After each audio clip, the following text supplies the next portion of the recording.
Ikaw ba ay sumasampalataya sa Panginoong Hesukristo? Abay, ang magiging sagot ng karaniwang Pilipino ay, siyempre, ako'y naniniwala, ako'y sumasampalataya kay Hesukristo. Meron akong nais na ibahagi sa inyo na isang kasaysayan. At itong kasaysayang ito ay naganap doon sa pagitan ng Estados Unidos at saka ng Canada. Doon ay merong isang napakagandang talon ng tubig. Mas maganda kaysa roon sa ating nakikita sa larawan.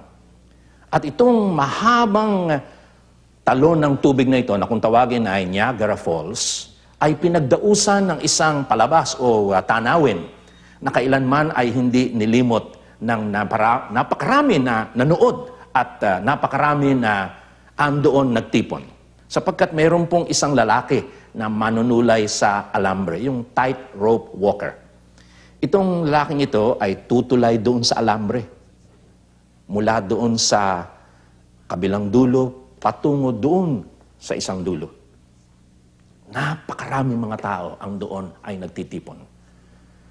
At sila ay halos pigil ang hininga sa kanilang pagtingin doon sa tao na tumutulay sa alambre na dahan-dahang tumatawid, binabalansi ang kanyang sarili sapagkat malakas po ang ihip ng hangin doon. At sa sandaling ang taong ito ay bumagsak doon sa tubig, tiyak na siya'y patay.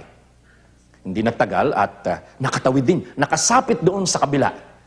Sa gitna ng matunog na palakpakan ng libu-libong mga tao na humanga dito sa lalaking ito na tumawid sa alambre. Hinawakan ng lalaking ito ang mikropono at kanyang ipinahayag sa libu-libong mga tao doon. Sino sa inyo ang naniniwala na ako'y makakatawid na muli sa alambre? Ang tugon ng mga tao ay matunog na palakpakan muli, na ang ibig sabihin ay silang lahat ay naniniwala na ang lalaking ito ay muling makakatawid na patulay doon sa alambre. Ang sumunod na tanong ng lalaking ito ay, sino sa inyo ang nagtitiwala na ako'y muling makakatawid, sumakay sa likuran ko? Para pong pinitpit na luya yung lahat ng mga tao doon. Wala kahit isa na kumibo.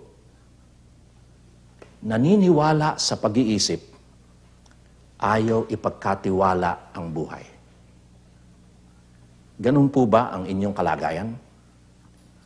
Kayo po ba ay naniniwala kay Hesukristo sa pag-iisip, subalit hindi nagtitiwala ng inyong buhay?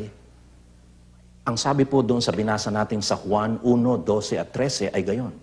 Ang sino mang sa Kanya ay tumanggap at nanalig, iyon ang pagkakalooban ng karapatang maging anak ng Diyos. Libo-libo po mga tao ay naniwala sa pag-iisip na yung lalaking tumatawid sa alambre ay muling makakatawid. Subalit ni kahit isa, wala sa kanilang nagtiwala ng buhay. Marami po mga tao ngayon naniniwala sa Panginoong Hesukristo, subalit hindi ipinagkakatiwala ang kanilang buong buhay.